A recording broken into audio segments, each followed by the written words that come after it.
This is a Relay project. Real Talk starts right now.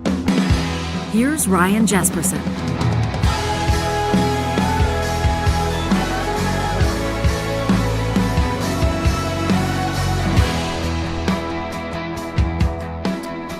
October 7th is just one of those days that, well, it just kind of sears itself into everybody's memory. When you mention October 7th, of course, most folks will think of that day where out of nowhere an attack on Israel by Hamas fighters led to an escalation of violence in the region that has resulted 1 year later to the date in tens of thousands of deaths and no clear pathway to peace. On this episode of Real Talk, we'll speak with people that are affected by this crisis, that are affected by this fighting in just a moment. We'll go live to Israel a little bit later in this episode. We're going to speak to a Palestinian-Canadian who's made it his life's work to advocate for his community members. And, of course, we'll look to the live chat, our YouTube live chat, to see where Real Talkers' heads are at, where your hearts are at on this day.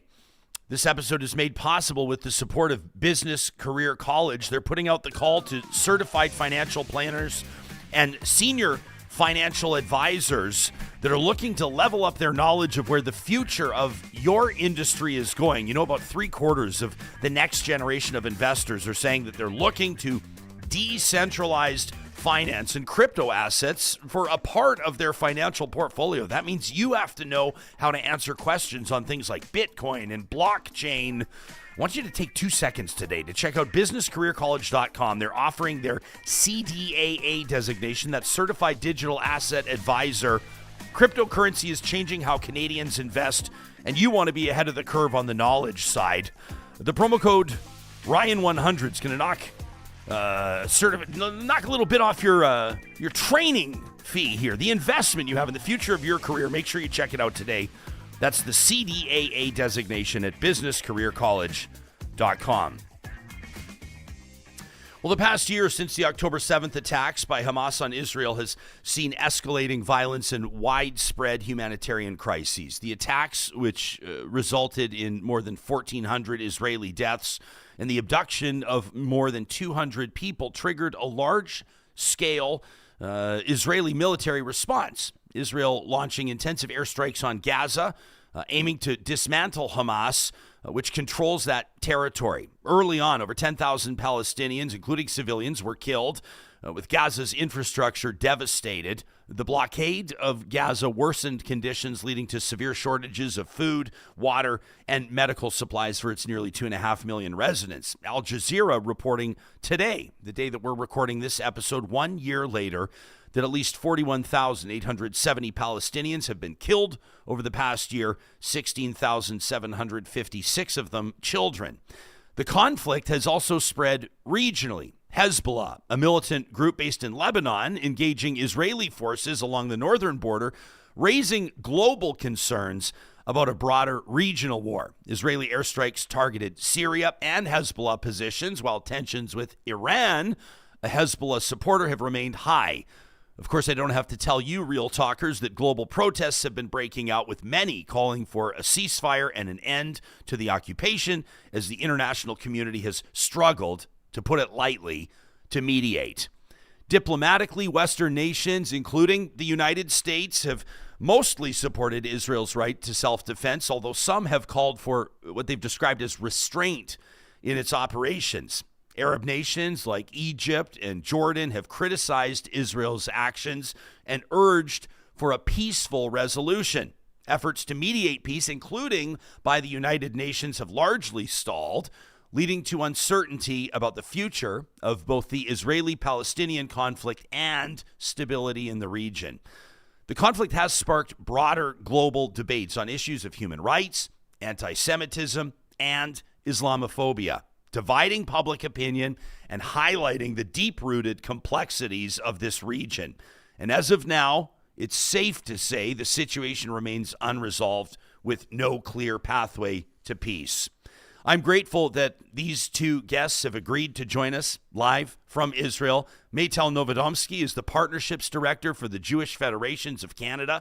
She's the boots on the ground, so to speak, for 6 different Canadian communities that are partnered with 5 regional communities across northern Israel.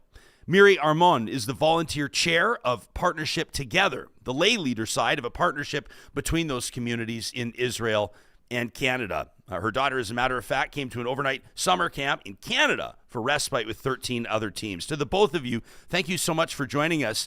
Meytal, maybe we'll start with you first. What do you remember about 1 year ago today, and how would you put into words what the 364 days since have been like for you? Yeah. Okay. First, I would say that it's a very difficult day. Emotionally, it's a difficult day, and it makes us all think about where we were last year. On October 7th, when we watched the news of what's going on in the South, we didn't really understand that first what's going on or what it's like. But as we heard the news,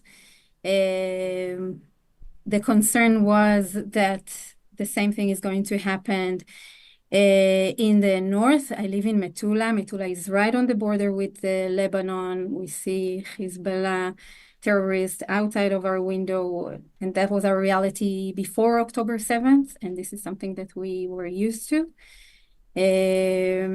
But as we watch the news, we were worried that that's what's going to happen, and we just left. We just left the same day, or most of the families left the same day. We left the day after in the morning.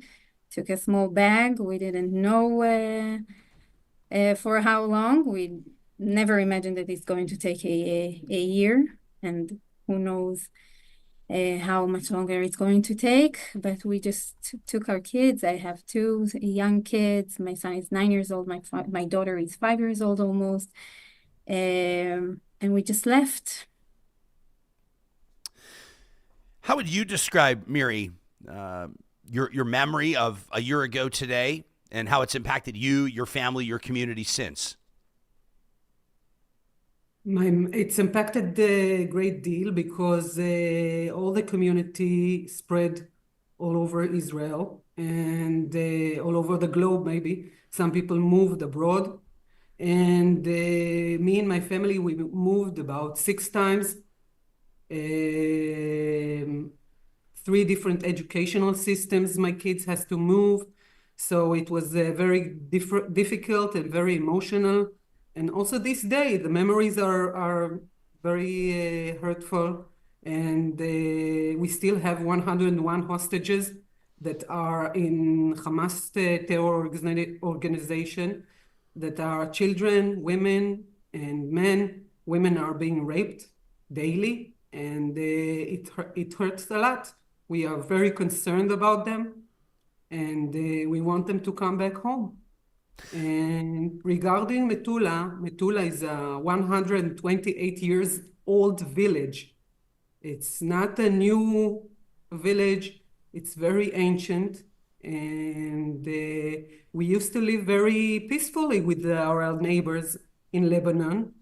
And because of Hezbollah, the terror organization, as proxies from Iran, they just occupied the south of Lebanon and attacked us very aggressively with missiles and rockets.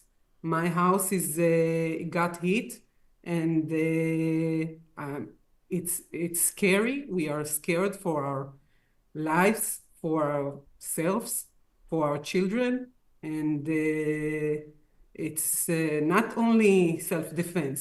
We have to live there. We have to grow our kids. It's a very difficult situation, and we are very sorry for the Lebanese people that they have to suffer so much because of the Hezbollah, because of the terror. We suffer also in Israel because of terror, and we would like peace to come back to this region and to live in peace.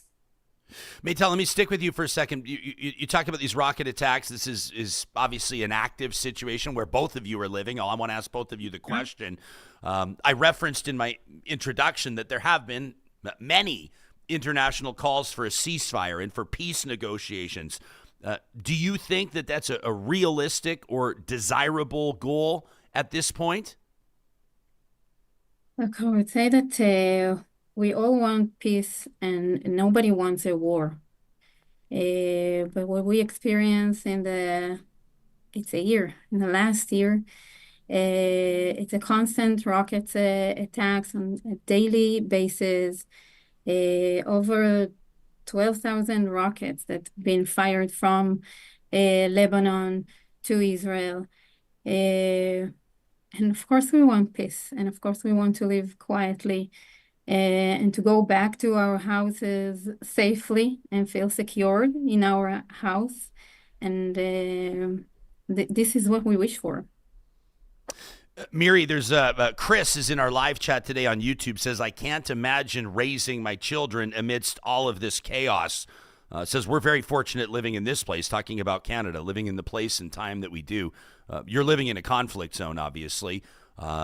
You have your own family to work with, to worry about, I should say, rather. You're working with many different teams, and we'll talk about that work coming up. How do you manage it as a mom? How do you manage it as a community member? What's the last year been like for you? I will say it in one word, resilience. We have to build our resilience very hard because it's like a roller coaster here. It's very hard. I will also say that my husband got drafted to the army. He's in reserve service. So it's been very challenging, but we understand that this is our homes and we want to live in peace and we want to raise our kids. And yes, we do what we can. We have to maintain our jobs. We have to maintain our families, and we have to maintain our future. We do it for the future. I really hope that there will come a day that we will meet the Lebanese people and sit together. I really hope so. And I know it's possible. But to make it happen, the terror must stop. This aggression of the Hezbollah and of Hamas must stop. Did the October 7th attacks and the war since changed? Meytal, I'll ask you, have they changed your view on the Israeli-Palestinian conflict? And if so, how? Look, the situation here is obviously very complicated. I can say as a resident of Metula who live right on the border, that yes, I look at it differently. If I felt safe and secure in Metula until October 7th, after I saw what happened in the south, it's changed everything. It changed the feeling of secure, and it changed our lives and our point of view. Miri, do you think that, I mean, has your opinion or your perspective on that conflict changed, the Israeli-Palestinian conflict? Were you optimistic before where you may not be now? Do you hold optimism that perhaps one day there could be peace in the region? Where's your head at today? I was more optimistic before because I really thought that we started to create the bridge and we started the talks and there are any moving ahead. And unfortunately, the attack on October 7th was a surprise for us because we believed that things will get better, but it was a surprise, very hard one. And we have crisis here in Israel regarding the army, regarding the government. Yes, I'm less optimistic, but I still have faith. Miri, how do you feel the Israeli government and the military, the IDF, have handled the aftermath of those attacks? Some things are good and some things are less, but we have to stand together. When we are in a war right now, we have to stand together. We have to be united as a front because this enormous pain that got in October 7th, this massacre, this aggression, this terror, it ripped us apart. families, injured soldiers. People are lost their whole lives, their whole families. It's unbelievable. And for now, we have criticism regarding our government in many ways. But in general, we try to stand together when we try to do what we can to defend ourselves and the army. I think that people will change their roles in the future. But right now, it is what we have. So maybe the prime minister will change, but right now we have him and we have to stand together and finish this war. Meytal, what's your perspective on on Israel's ongoing military operations in Gaza and the impact that they have on Israeli security? Okay, I have to say that the army needs to do whatever they can to bring back the peace and quiet to the residents of Israel. Of course, both sides are affected, but we need to do what we have to do, and to make peace and quiet again. We have to deal with the 101 hostage. It's something that is tearing us apart. There's over a year people in Hamas captive, and we don't know they are dead or alive or what happens to them. It's a very big problem that we have here. Can you put into words how that is impacting the psyche or the daily lives of the citizens of Israel? I think that everybody are very sad, of course, and we talk about it all day long in the communication, and we see people and families. There are many demonstrations and people that want to be part of this release of the hostage. So I think it's a daily something that we live with, unfortunately, and we hope it will change. We live also with the missiles. We live also with the rockets. We are at war. This is the situation. We are at war now. Miri, can you describe for us the work that you do? I'll come back to you, Meytal, I promise. But Miri, the work that you do with teens, my understanding is that you've worked to connect teens from different communities, different ethnic backgrounds, perhaps different faith backgrounds. Can you describe to us that work that you are doing, how that has or has not continued over the past year, and what you're seeing from these young people, how their perspectives have been influenced by this war? It's amazing that sometimes we live very near geographically, but the kids don't meet. It doesn't meet them. They're the neighbor. So we used to have a program here of meeting Arab kids and Jewish, and they used to do activities together and really just communicate between themselves. So there are language barrier and cultural barrier, but it's a process. It happens. They need to see the other person as they see themselves and just try and make communication.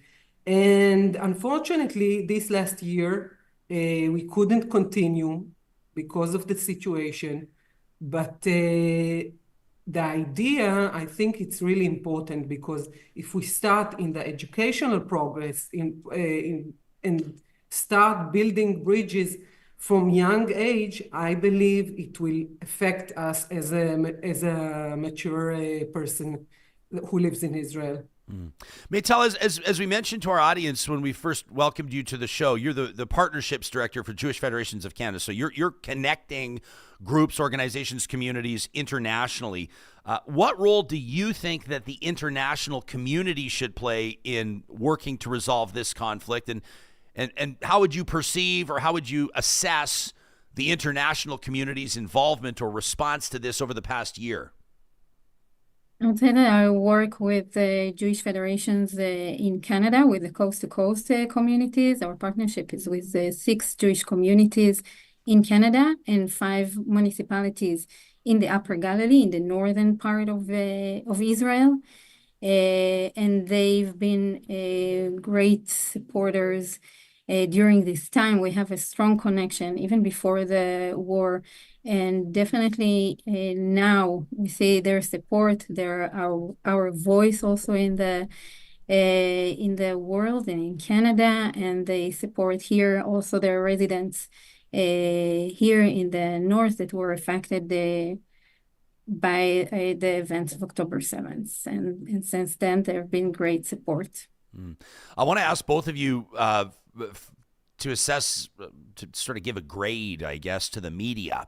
I want to ask you about domestic media, what you see reported in Israel and in the region, and as well as internationally. How do you think that media coverage of this conflict has influenced public opinion about Israel and about the conflict since the attacks over the past year, let's say?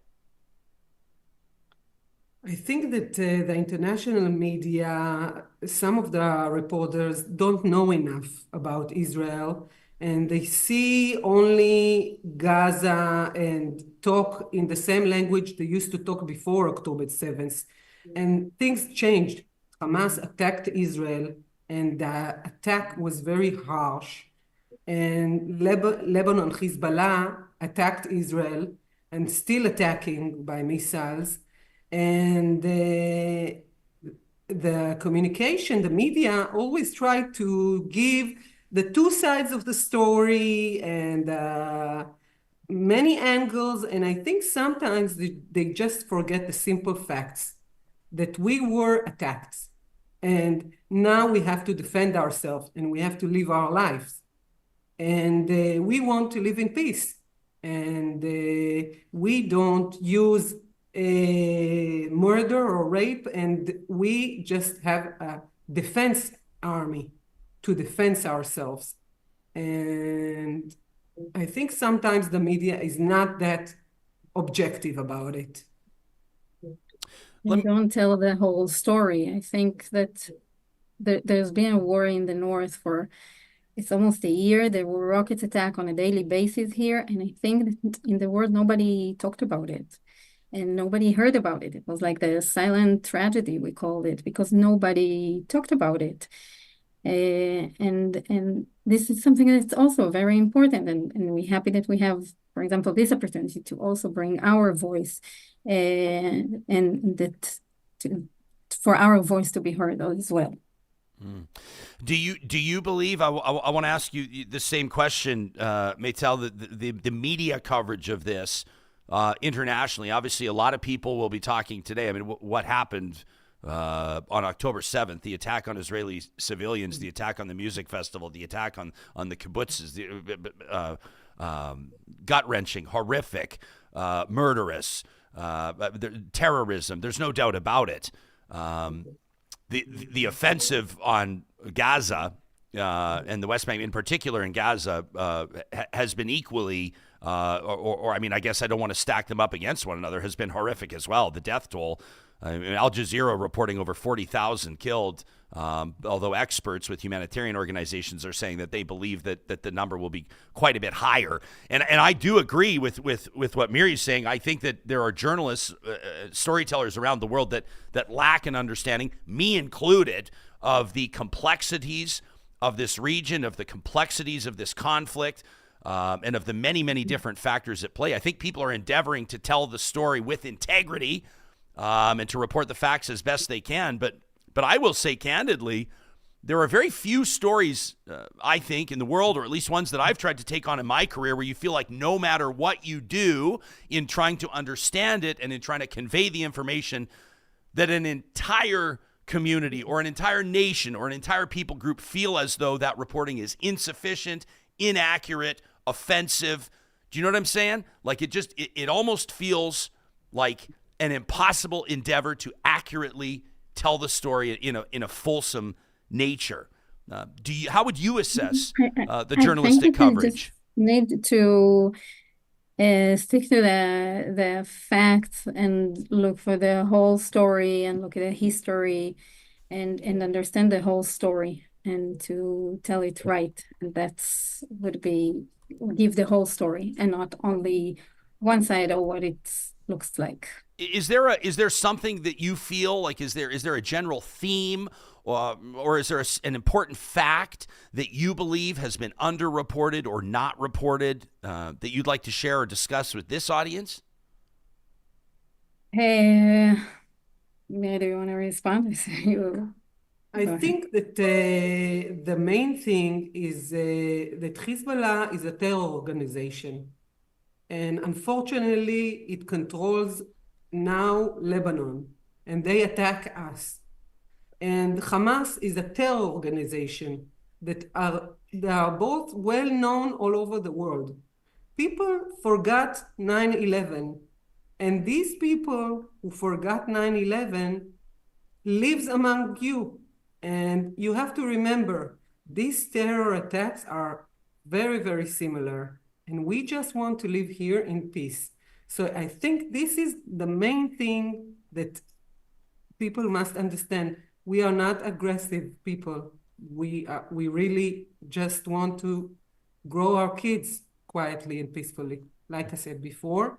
And you said it right. It's very complex, this situation. We have in Israel many, many religion, many, many people.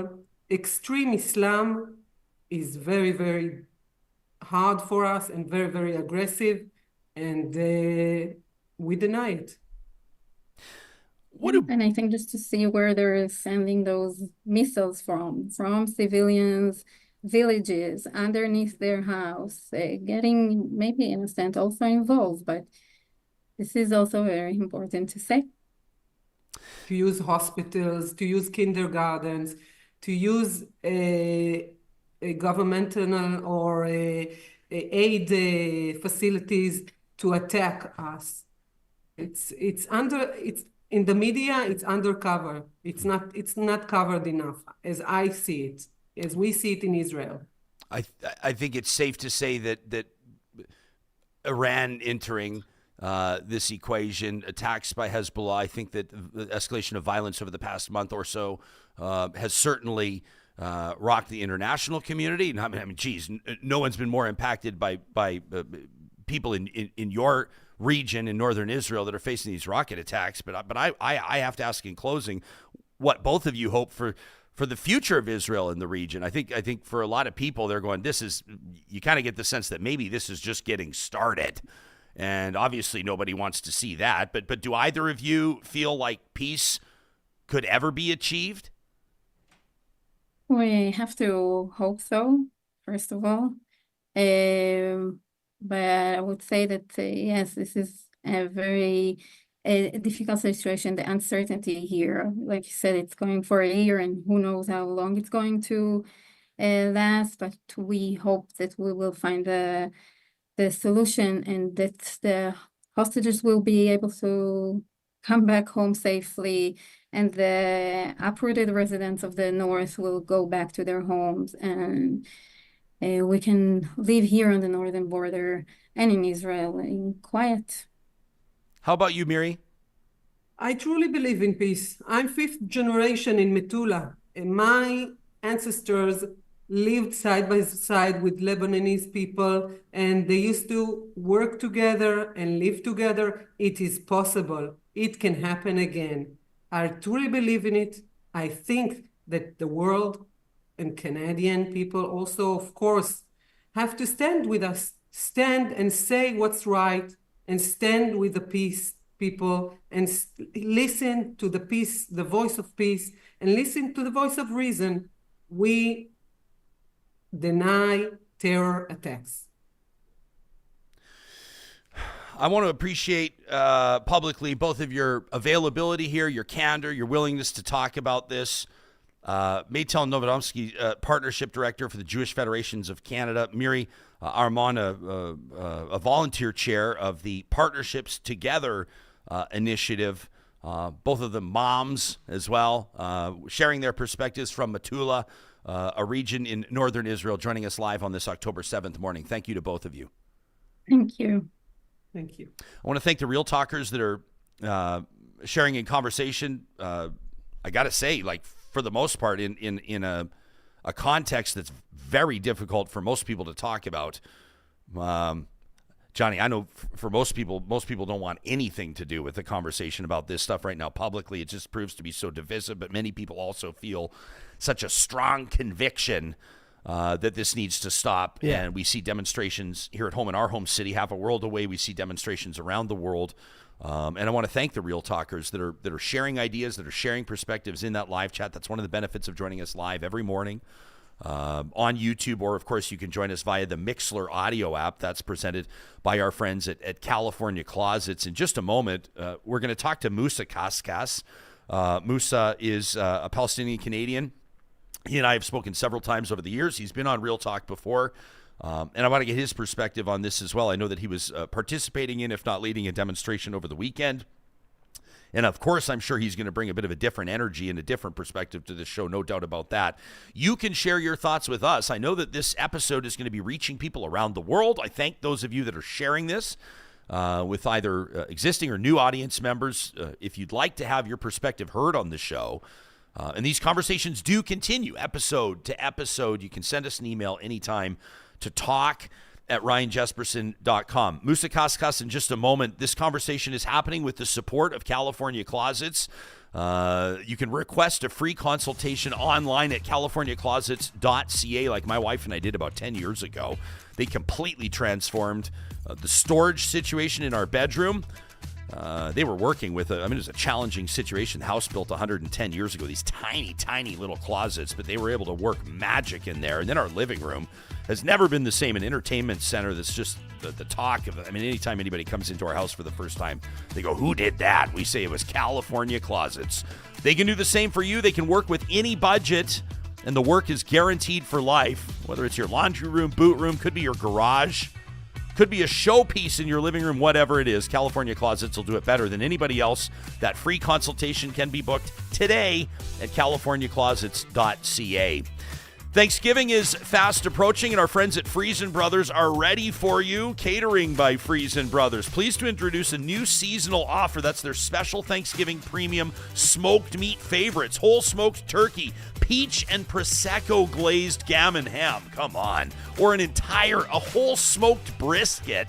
You can order for these celebrations. Be sure of the taste and quality that Catering by Friesen Brothers provides. Every product has a fixed price, and the number of servings is advised, so you let them know what you need. All the instructions on how to reheat, perfectly carve the centerpiece are all available at cateringbyfriesen.com/premium smoked meats. Or, of course, you can always visit them in store if you'd like a little bit more detailed information there from their master butchers.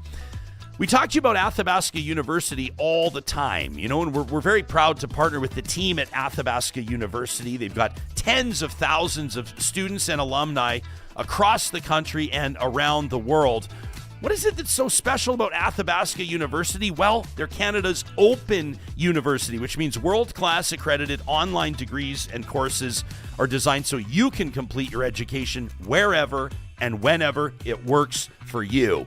And if you haven't yet heard from recent Real Talk episodes, their Board of Governors, AU's board, recently approved a 10% reduction in tuition for Indigenous students, that's First Nation, Métis, Inuit students across the country. The reduction is part of the university's ongoing efforts to enhance access and equity for Indigenous students. You can learn more by checking out athabascau.ca/Indigenous.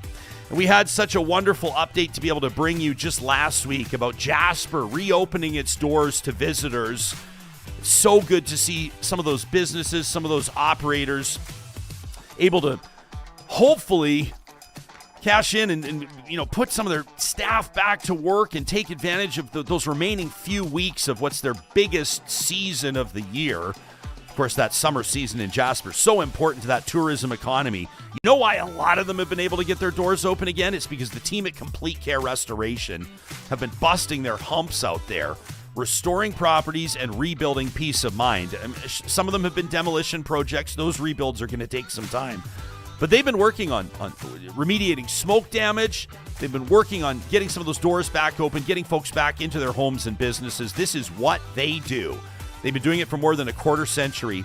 If disaster strikes your neck of the woods, or if you'd like to learn more about asbestos, black mold, and what a professional team can do about it, check them out online at completecarerestoration.ca.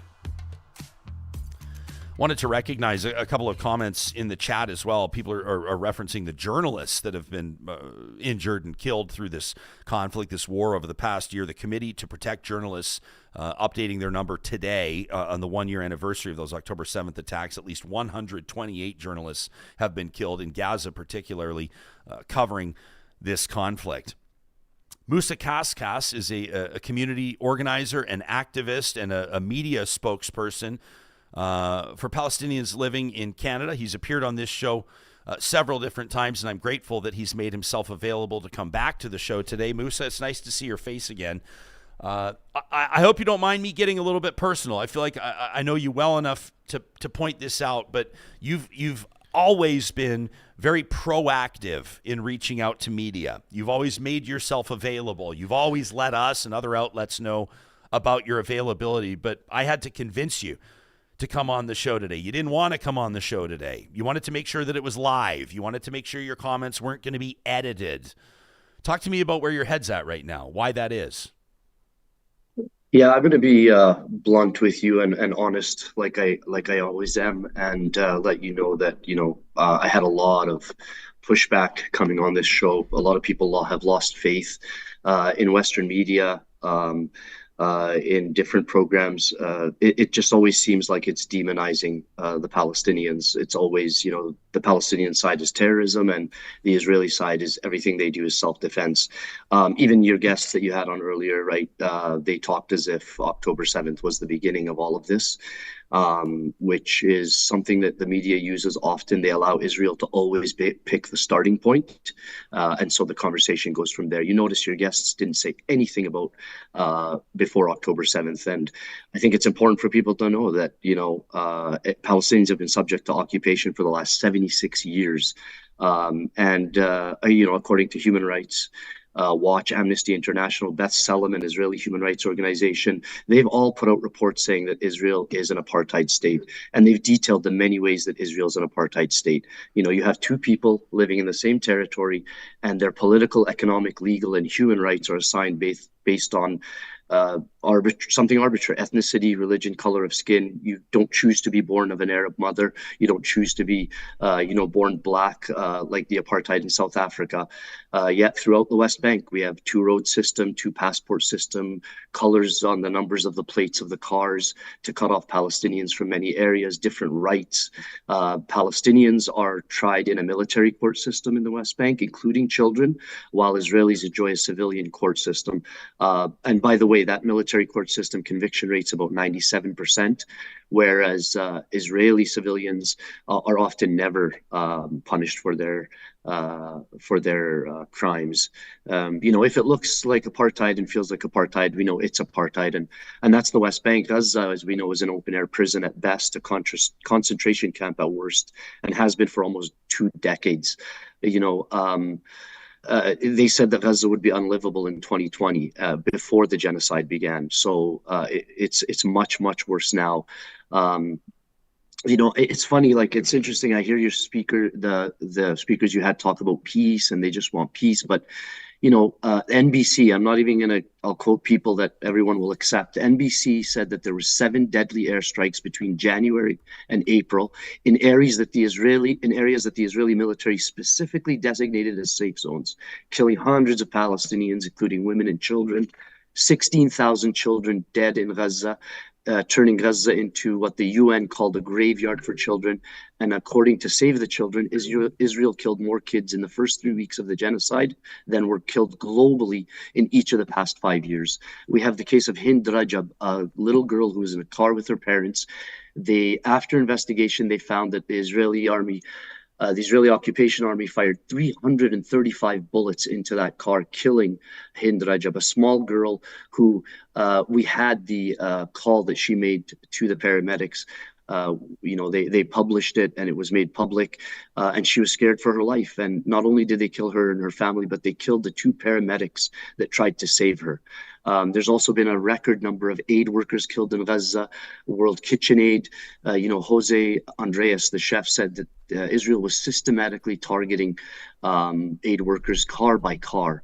And all of this goes by the wayside. And we're told right after October 7th that in the media, they said nothing can justify what happened on October 7th. Yet every atrocity and war crime that Israel's committed since October 7th is justified by the events of October 7th.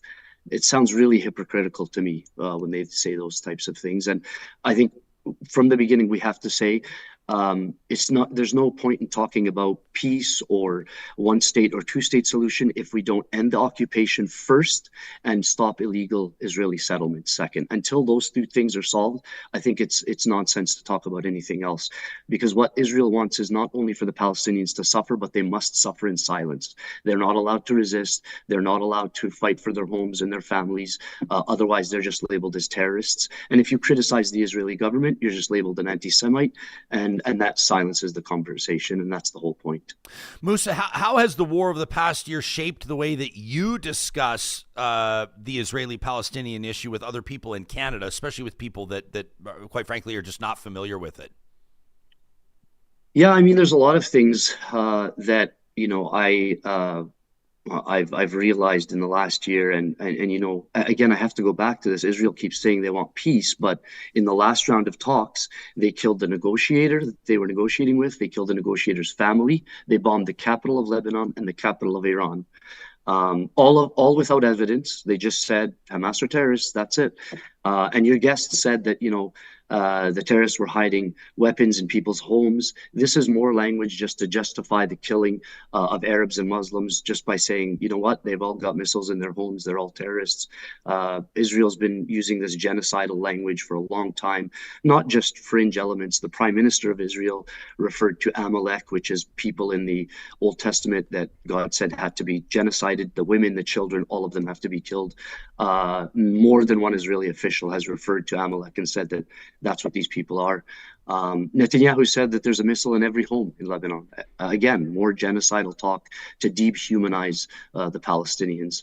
And just on the number of dead, the U.S. admitted and said that we are going to stop announcing the number of dead after 40,000. And as you rightly pointed out earlier, most experts are now saying the number is closer to 180,000 as it stands right now. In fact, The Lancet put out an article saying that the number was 184,000. And as for journalists, well, I mean, they've killed almost 200 journalists in Gaza, making it the largest killing of journalists in a single conflict, in my lifetime at least. But there was little outrage from Western journalists. I didn't really hear very much. Everything was focused on October 7th, and the narrative was that, Israel's just defending itself against these terrorist enemies that surround them, not mentioning that Israel occupies these countries, not just Palestine, but they occupy parts of Lebanon, they occupy parts of Syria. It's very, very hard to expect people surrounding you to want to make peace with you when you're constantly attacking them, when you're taking their land, when you're occupying them illegally, according to everyone.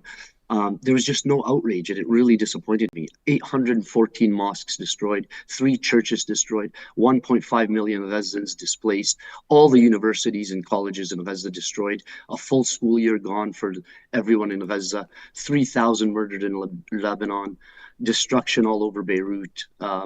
It's for me, it's been the same old, old tired story of, oh, this is complex, so don't get into it. It's not that complex. You have, again, like I said, Israel is occupying Palestine. Until that occupation ends, nothing can be solved. What do you think of the international response to this conflict over the past year, including your government's, the Canadian government's stance? Yeah, I mean, here in the West, it's again, it really is just the Israeli narrative that I find being pushed, and it's unquestioned. We unfortunately, I know that terrorism is a term in that region that's reserved only for Arabs and Muslims. No matter how genocidal Israel's actions get, they're always justified by self-defense. When we look at terrorism, Israel has really stepped up their game when it comes to terrorism. I mean, if we look at what happened in Lebanon, they literally planted explosives in devices such as pagers and detonated them in civilian areas, killing many civilians in another country. This makes me scared. I'm scared of having my cell phone. Here in Edmonton, EPCOR is forcing everyone to use meter readers that are made in Israel. I don't want that in my home. If I disagree with Israel, will they do the same thing to me that they did to innocent people in Lebanon? So the media hasn't reported. They've never ever referred to Israel as a terrorist state when they are really teaching new types of terror in the world.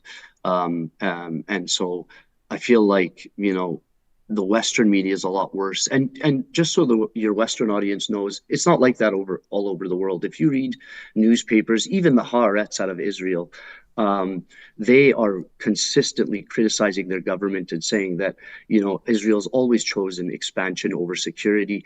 The hostages, there was deals in place to get them numerous times, but Israel kept saying, no, we need to expand this. We're not going to stop until we, kill the maximum amount of people. And it just looks like they don't have a plan. Their plan is just kill, shoot first, ask questions later. As a Palestinian in the diaspora, what role do you think that you play? I'm going to tell you something. This is real. Johnny, how often do I actually write down questions before I do an interview? 1 out of 100 interviews, sure, maybe? Yeah. 1 out of 150 interviews? Not often. Not often. But I have questions written down for you here because I want to make sure that I nail this interview and the one before it as well. I want to make sure that we approach this properly and with integrity. But I'm going to get off script here for a second because I was going to ask you what role you feel you play in raising awareness, advocating for the Palestinian cause. But let me ask you this instead. When people see you on screen, when people are watching our shows on YouTube, they see a font come up. We call it a lower third, and it says the name of the guest. It says who they're with. It says the Twitter or Instagram handle. We can find them. It has the website information. You asked that I not include any information for any organization on your lower third font. Why? There's been a targeted attempt at people speaking out for Palestine. I'll give you just one example. Birju Dattani, who was, I don't know if you heard about him in the news, so he was appointed as the first ever Muslim and first ever brown head of the Canadian Human Rights Commission. As soon as he was appointed, Zionists began a witch hunt.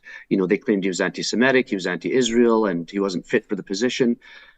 So what they did is they did an independent investigation done by the law firm Fillion, Wakel, and Angeletti. And by the way, CSIS and the RCMP did their own investigations during this witch hunt. And I'll just quote you what the report said. It said, based on Mr. Dattani's evidence, the scholarship that was reviewed and provided, we cannot find that Mr. Dattani harbored or harbors any biases that would be characterized as anti-Semitic, or that he has demonstrated any biases, conscious or unconscious, towards Jews or Israel. This is official quote from the report. But you know what happened after this investigation was released? Zionists echoed the same language, and he was forced to resign. They just kept over and over, yeah, he's an anti-Semite, yeah, he's a terrorist, fine, we did it, or a supporter of terrorism. We did an investigation, but too bad, we still find him guilty. So they essentially got him to resign. And this has been happening a lot in our community. I'm someone who I don't care. There's a genocide happening. I'll deal with the repercussions later, but it's important that we speak out. And people not using terms like occupation, apartheid, and genocide, I think are cowards and will be remembered so in history, because this is a clear genocide from my experience. And yeah, there's a lot of people that disagree with me even coming on this show because they feel that after my last interview, it's just been nothing but Israeli propaganda. I mean, I've heard people on your show refer to our protests and our marches as celebrating terrorism, as, sympathizing with terror. Meanwhile, our protests in the city are unprecedented. We've protested for 52 weeks in a row, missing only 1 week because of dangerously cold weather. We've had, this last weekend, we had 3,500 people in the streets. We've had 10,000 people 3 weeks in a row during our peak times. We've never had an arrest. We've never marched at a church or a synagogue or a mosque. All of these things are, there's been a lot of sensationalism around our movement saying that, we're targeting Jews. Meanwhile, not only do we have individual Jews marching with us, we have Jewish organizations that are marching with us. But again, Zionism and that's why Zionism is dangerous for Palestinians, Muslims, Jews, and everyone, because if you don't agree with Zionism's line, even if you're Jewish, they will call you an anti-Semite or a self-hating Jew. And I've seen it, and I've heard it from many, many Jews who support us in our movement. So a lot of people are now worried because Zionists here are really, really going after people that defend the rights of Palestinians and trying to get them silenced and trying to get them arrested, trying to get them to lose their job. I have 4 friends just in the last year that have lost their job. I've had repercussions. I won't bring them up because this is not about me. This is about the people of Gaza. But I will say that, we are. Well, if you want to bring them up, Mousa, I'm sure that you have an audience that would be interested to hear about it. If you don't want to share your personal the personal implications of your activism, that's perfectly fine. But if you'd like to share, the door is open. We've invited you to come on and speak freely. I appreciate that, and I think there's a lot more important things to say than just what I've been through, because the people in Gaza are going through way more. And again, it was really hard to listen to your speakers because, as you noticed, they never quoted a single source. I've been quoting human rights organizations, newspapers, Israeli officials. They never quoted a single source. All of it was just, we want peace, we've been attacked, and these very, simple messages that are devoid of evidence, devoid of any type of real, content. Meanwhile, again, like I said, Israel, the International Criminal Court has issued arrest warrants for Gallant and Netanyahu. The International Court of Justice has said this is a probable genocide. But we just keep hearing, no, Israel wants peace, and they just keep killing people and asking for more peace. I don't think peace will come by constantly killing and stealing people's land. It doesn't work that way. What are your thoughts on how the international community should address the full-blown humanitarian crisis in Gaza? What would you like to see? Well, let's be honest. We talk about hostages, right? There are approximately 9,500 political prisoners, Palestinians held in Israeli jails, and 3,660 of them are on administrative detention, meaning there's no trial, you're not even told what you're charged with. In fact, their lawyers aren't even told what they're charged with. And this administrative detention can be renewed indefinitely. We have many children that are serving in these prisons. Why are we calling them prisoners? These are hostages, right? And then human shields is another thing they talk about. I've heard lots of Zionists say, oh, well, they're just using human shields, and with no evidence, as usual, like your guests, no evidence, just what they're saying. But I can tell you that, on 1,200 occasions in the last 5 years, as reported by Israeli defense officials in the Belfast Telegraph, they said there was 1,200 instances of Israelis using human shields. And it's not hard to see. You can go on social media. There's plenty of videos of people tied to the front of Israeli Jeeps, Palestinians. Even the Goldstone report on page 218 to 230 said that in the 2008-2009 war on Gaza, Israel used human shields, and they listed a list of the people that were human shields and took their stories from them. There's video evidence of human shields as well. Other atrocities proudly documented by IOF soldiers on their social media pages. Just this morning, I saw one where they had Palestinians tied, blindfolded, and they were smoking a shisha and laughing. The Convention on the Rights of the Child, in their 63rd session on July 4th, stated that from January 2010 to March 31st, of the 14 cases of children being used as there was 14 cases of children being used as human shields, and these were documented cases. So I think that if the news wants to be fair and they want to be even, let's start quoting sources for what we're saying and not just saying things without evidence like Israel's been doing, right? Same thing with the hospitals. When the first hospital was bombed, there was all this controversy about Israel would never bomb a hospital. There must have been a Hamas base, or maybe it was a misfired rocket. And there was all this argument that Israel would never bomb a hospital. But then they went on to bomb every single hospital in Gaza. So it's very hard to believe anything that comes out of Israel and out of Zionists these days. At least for me, it is. Mousa, some of these global protests, including here in Edmonton, certainly have called for a ceasefire and for peace talks. Do you personally believe that these are viable paths to a solution, or is there more that needs to happen?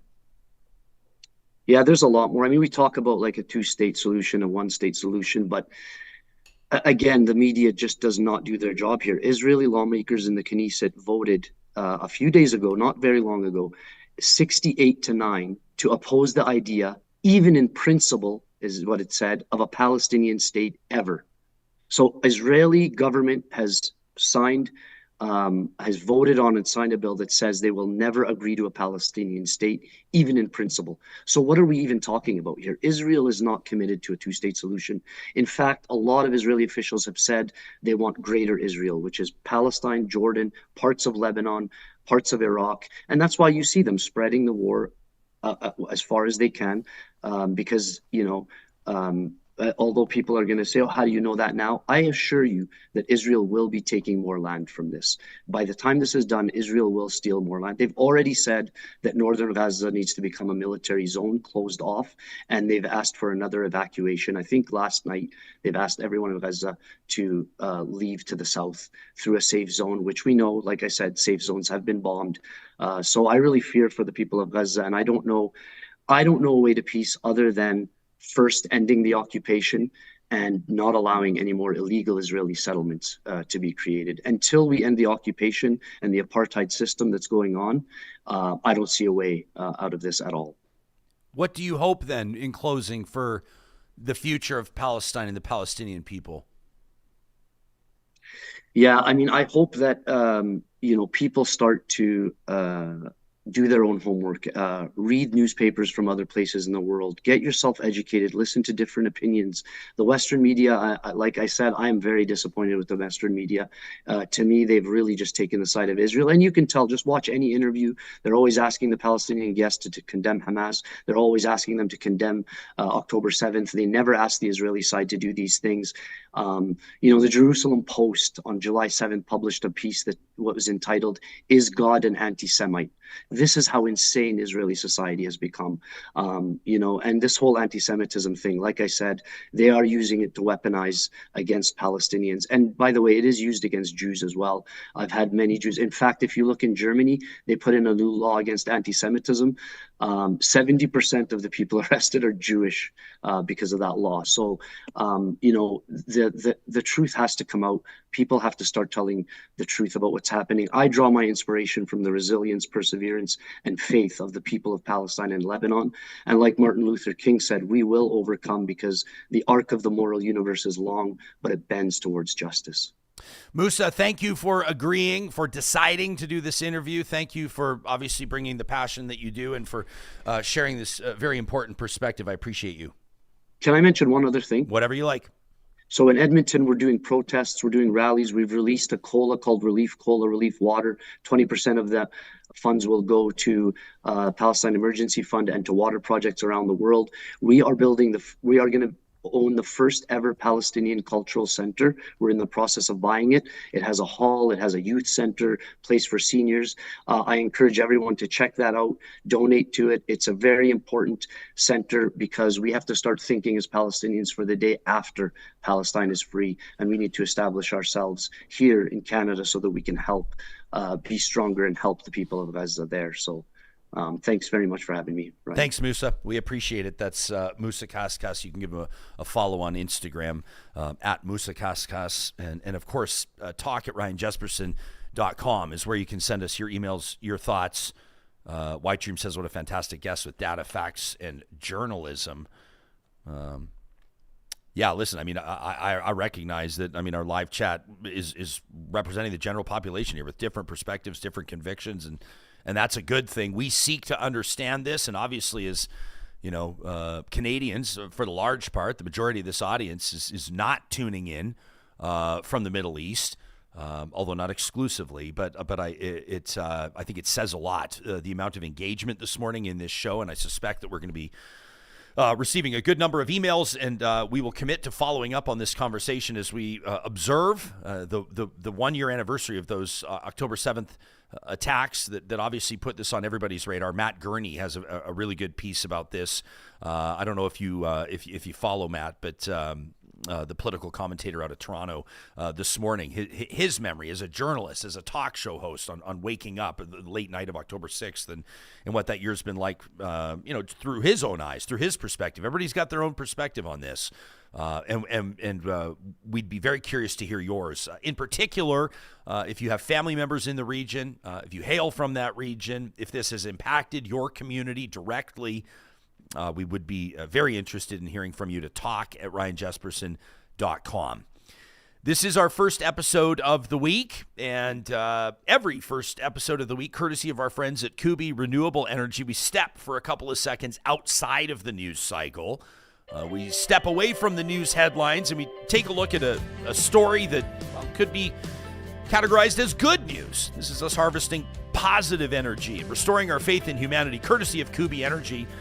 And this story out of Michigan comes to us from Real Talker Boyd, who joins us out of Saskatchewan. Boyd, thank you very much. Boyd says that he saw this story and, it just made him beam. It made his face light up into a big smile, and he said, so I knew it would be a great positive reflection for the show, and we agree. I want to introduce you to this dog named Scout, who you're seeing on the screen. What a beautiful pup. Scout repeatedly escaped from a Michigan animal shelter where Scout had been, I guess, waiting to be adopted, and started visiting a nearby nursing home called the Meadowbrook Medical Care Facility in Bel Air, Michigan. But Scout was not brought there by a human companion, was not brought there on a leash. Scout had been scaling fences, crossing a highway, makes me a little bit nervous, and had been entering the facility through the automatic motion-activated doors, where he was making himself very comfortable on a leather love seat in the lobby. And so the staff would realize that Scout didn't have the proper tags or what have you, or knew where he needed to get back to, and so they were calling animal control. They'd actually called animal control several different times, but after Scout kept returning back to Meadowbrook Medical Care Facility to visit the seniors that were living there, the staff, after the third visit, the administrator, Marna Robinson, who you're seeing here, decided that this was a situation that was just meant to be. So Marna adopted Scout, and now Scout spends every single day, shows up by Marna's side, and then of course makes the rounds around the facility and has made dozens and dozens of new friends. Absolutely love this story. The determined dog named Scout, who kept finding a way out of that animal shelter, which probably needs to do something about its security, but knew exactly where he needed to go to find his forever home. Absolutely love that. Lauren says, I needed a puppy segment today. Well, it's like Boyd in Saskatchewan knew. Boyd, we want to thank you for sending this to us via our email inbox, talk@ryanjesperson.com. If there's a story that you've personally experienced or a story that you've seen in the world around you that you know would fill our buckets, that would, of course, tell that story of a random act of kindness or somebody paying it forward, send it to us. The email, talk@ryanjesperson.com. Make sure you put positive reflections in the subject line.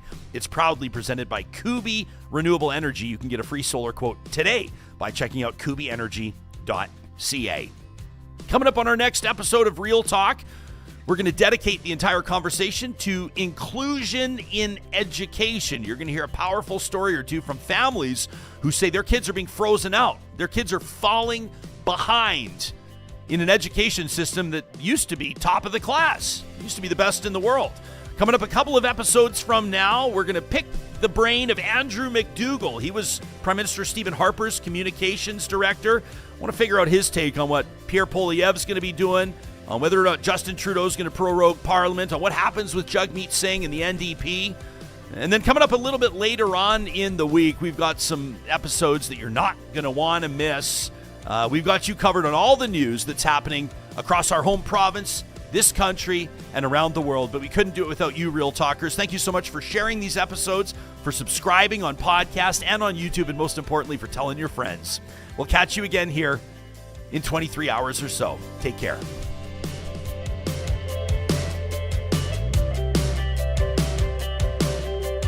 Real Talk is hosted by Ryan Jesperson, executive producer Josh Dunford, technical producer John Hicks, general manager Katie Cook-Chivers, account coordinator Lawrence Derlego, human resources Lena Shepard, website design